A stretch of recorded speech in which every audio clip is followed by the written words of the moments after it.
والصلاة والسلام على من لا نبي بعده أما بعد فأعوذ بالله من الشيطان الرجيم بسم الله الرحمن الرحيم وقال الله تبارك وتعالى في كلامه المجيد والفرقان الحميد أعوذ بالله من الشيطان الرجيم بسم الله الرحمن الرحيم اعلموا أنما الحياة الدنيا لعب ولهو وزينة وتفاخر بينكم وتكاثر في الأموال والأولاد كمثل غيث أعجب الكفار نباته ثم يهيج فتراه مصفرا ثم يكون حطاما أو كما قال الله تبارك وتعالى. معزز سامعین کرام، اللہ رب العزت نے اس آیت کریمہ کے اندر دنیاوی زندگی کی حقیقت بیان فرمائی ہے کہ دنیاوی زندگی کی حقیقت کیا ہے۔ یہ دنیا جس کے پیچھے ہم رات اور دن دوڑتے ہیں، صبح سے لے کر کے شام تک اور شام سے لے کر کے صبح تک اسی دنیا کے فکر میں اور اسی دنیا کے اندر مشغول رہتے ہیں اور ہمیشہ اس کی فکر کرتے ہیں کہ کس طریقے سے اس دنیا کے اندر ہمیں زیادہ سے زیادہ آرام راحت مہیا ہو جائے اور کس طریقے سے زیادہ ہمیں اس دنیا کا مال دولت حاصل ہو جائے۔ اس آیت کریمہ کے اندر اللہ رب العزت نے اسی دنیاوی زندگی کی حقیقت کو بیان فرمایا ہے کہ یہ دنیا جس کے ہم پیچھے رات دن پڑے ہوئے ہیں اس کی حقیقت کیا ہے۔ تو اس آیت کریمہ کے اندر اللہ رب العزت نے بیان فرمایا دنیا کی حقیقت کیا ہے کہ جان لو دنیاوی زندگی محض کھیل کود زیب و زینت آپس میں فخر کرنا مال اور اولاد کے اندر ایک دوسرے سے آگے بڑھنا ہے، بس پوری دنیا کا حاصل اور اس کا خلاصہ اتنا ہی ہے۔ اس آیت کریمہ کے اندر اللہ رب العزت نے اس بات کی طرف اشارہ فرمایا ہے کہ انسان زندگی کے مختلف مراحل اور مختلف دور سے گزرتا ہے، کہ انسانی زندگی کے مختلف مراحل اللہ رب العزت نے متعین فرمائے ہیں اور انسان انہی مختلف مراحل سے گزرتے ہوئے عالم آخرت کی طرف بڑھتا ہے۔ دنیا کے اندر جب وہ کسی ایک مرحلے کے اندر ہوتا ہے تو اس کو ایک چیز سے لگاؤ اور محبت ہو جاتی ہے، اسی کے ساتھ اس کا شوق لگ جاتا ہے اور وہ چیز کے ملنے پر اسے خوشی حاصل ہوتی ہے، اس کے چھن جانے پر اسے فطری طور پر رنج اور غم حاصل ہوتا ہے، اور پھر جب وہ زندگی کے دوسرے مرحلے میں داخل ہوتا ہے تو اپنی پچھلی چیز کے اوپر ہنستا ہے اور افسوس کرتا ہے کہ میں نے کیسی چیزوں سے دل لگایا ہوا تھا، اور پھر اب نئی چیز سے وہ محبت کر بیٹھتا ہے اور دل لگا لیتا ہے اور سابقہ چیز پر ہنستا ہے۔ پھر جب وہ زندگی کی تیسرے دور میں وہ داخل ہوتا ہے تو وہ تیسری چیز سے محبت کرنے لگتا ہے، اسی کو چاہنے لگتا ہے، اس سے اس کو محبت ہو جاتی ہے، اس کے پانے پر خوش ہوتا ہے اور نہ پانے پر وہ ناخوش اور ناراض ہوتا ہے اور اس کو رنج لاحق ہو جاتا ہے اور وہ اپنے سابقہ زندگی کو یاد کرتا ہے تو وہ ہنستا ہے اور افسوس کرتا ہے اپنے بیوقوفی پر، کہتا ہے کہ ہم نے کیسی چیزوں سے دل لگایا ہوا تھا۔ تو اس آیت کریمہ کے اندر اللہ رب العزت نے انسانی زندگی کے انہی مرحلوں کو بیان فرمایا ہے کہ انسان دنیا کے اندر آتا ہے بچپن کے اندر تو اس کے سارے شوق کھیل کود کے ساتھ وابستہ ہوتے ہیں، اور کھیل بھی دو طرح کا ہوتا ہے۔ ایک کھیل تو وہ ہوتا ہے جس کا کوئی معنی نہیں، جس میں کوئی ہار جیت نہیں ہوتی ہے، اور ایک کھیل تو وہ ہوتا ہے جس میں ہار جیت ہوتی ہے اور اس کے کوئی معنی اور مقصد ہوتے ہیں۔ چنانچہ جب انسان دنیا میں آتا ہے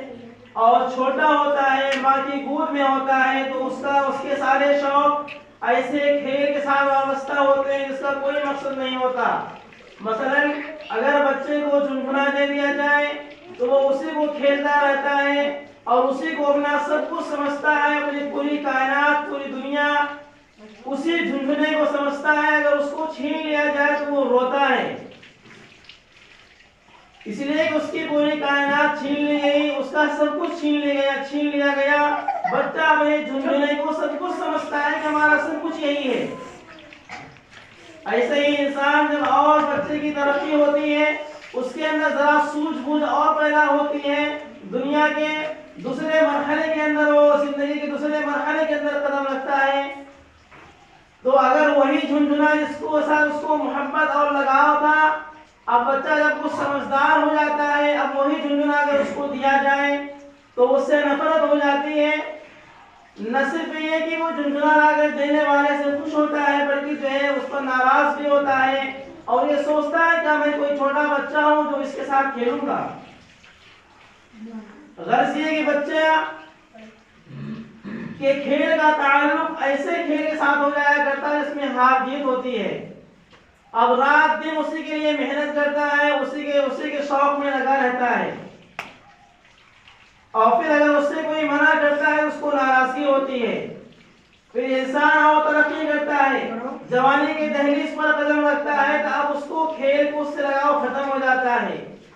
جوانی کی دہلیز پر جیسے ہی آدمی قدم رکھتا ہے، اس کو زیب و زینت سے محبت ہو جاتی ہے، اس کو خوبصورتی سے محبت ہو جاتی ہے، وہ کھیل کود کو بالکل بھول جاتا ہے، اور وہ سوچتا ہے کہ ہمارا لباس سب سے عمدہ ہو، ہمارا کپڑا سب سے بہترین ہو، ہمارے سر کا بال جو ہے سب سے عمدہ ہو، ہمارے چپل سب سے اچھی ہو۔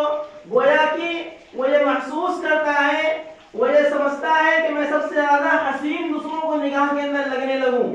اور میں سب سے اچھا لوگوں کی نگاہ میں بن جاؤں، تو گویا کہ اس کو جو ہے زیب و زینت سے محبت ہو جاتی ہے جوانی کے اندر، اور سابقہ زندگی پر وہ ہنستا ہے کہ ہم نے کیسی چیزوں سے دل لگایا ہوا تھا، وہ چیز اس کی نگاہ میں بے حقیقت ہو جاتی ہے۔ پھر اس کے بعد انسان کی زندگی اور ترقی کرتی ہے، وہ ادھیڑ پن کی عمر کو پہنچ جاتا ہے، تو اب اس کو جو ہے کھیل کود سے،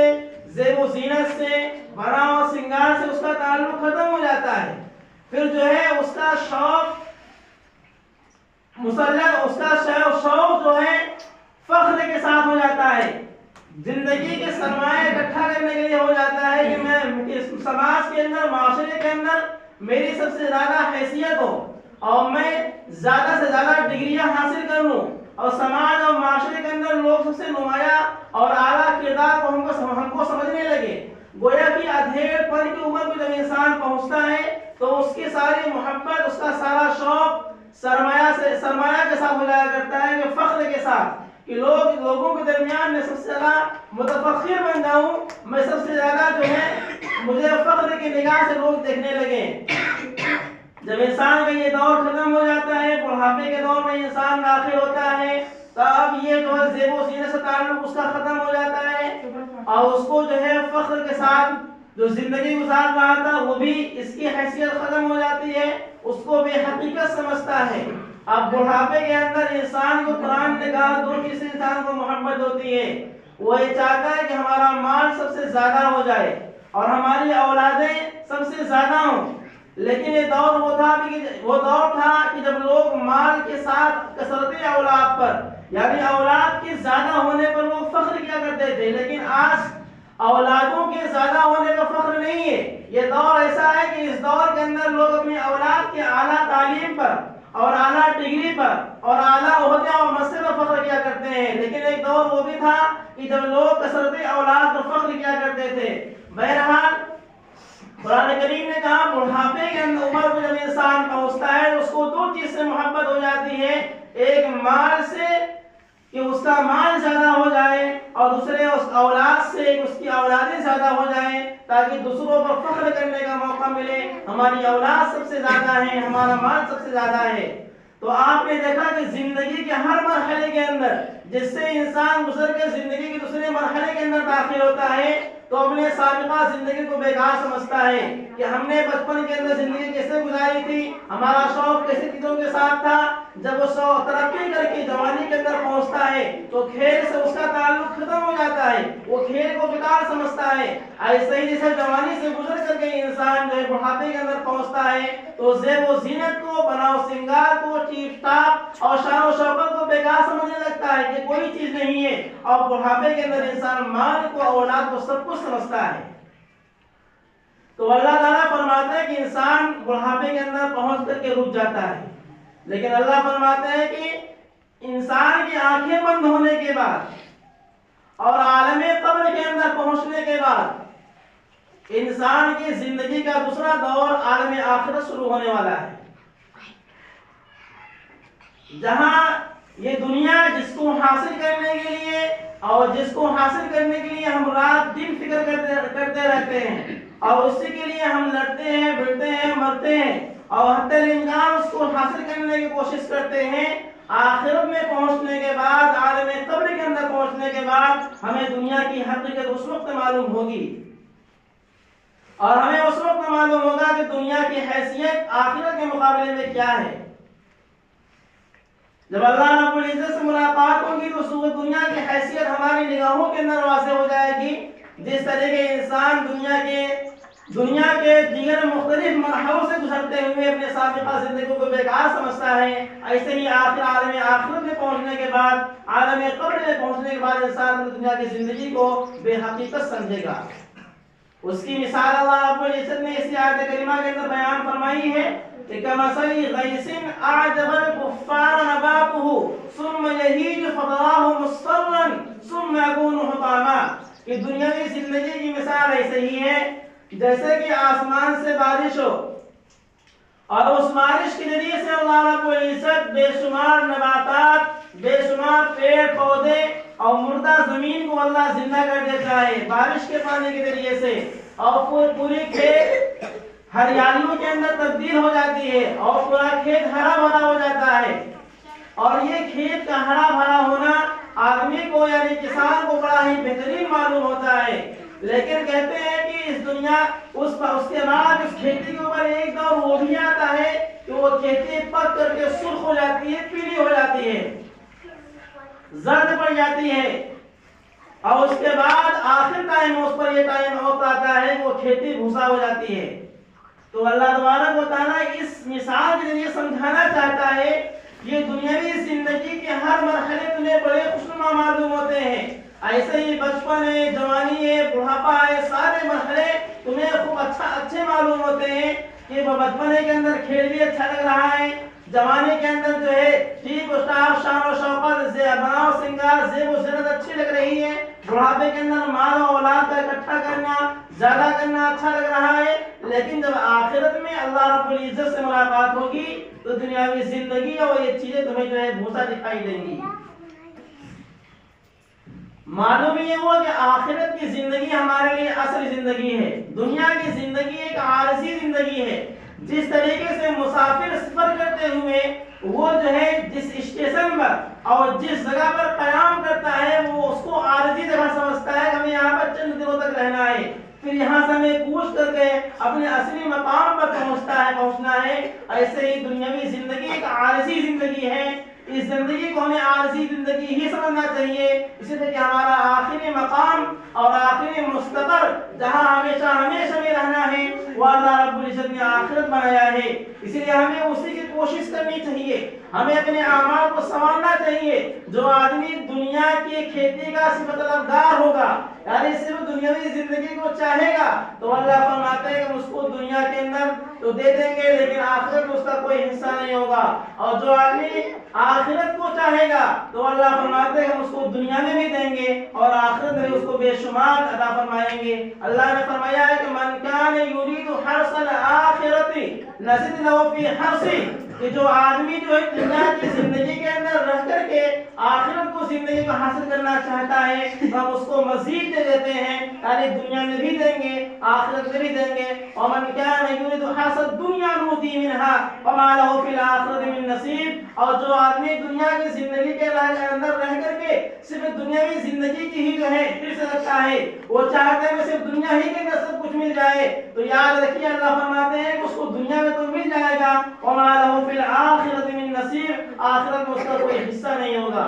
اسی لیے ہمیں چاہیے کہ اعمال صالحہ کے ذریعے سے جو زندگی کی دنیا کی زندگی اللہ نے ہمیں عطا فرمائی ہے، اس دنیا کی زندگی کو ہم غنیمت سمجھیں اور اس دنیا کے اندر رہ کر کے ہم آخرت کے لیے زندگی کو سنوار لیں۔ عالم قبر کی زندگی ہے، عالم محشر کی زندگی ہے، اور صراط کے راستے ہیں، جنت اور جہنم کا یہ مقام ہے جہاں پر ہر انسان کو گزرنا ہے اس پر ان مرحلوں سے۔ لہذا ان مرحلوں سے گزرنے کے لیے ہمیں چاہیے کہ ہم اپنے نامہ اعمال کے اندر نیکیوں کا ذخیرہ اکٹھا کر لیں۔ دعا کیجیے کہ اللہ تبارک و تعالی ہم سب کو عمل کرنے کی توفیق عطا فرمائے۔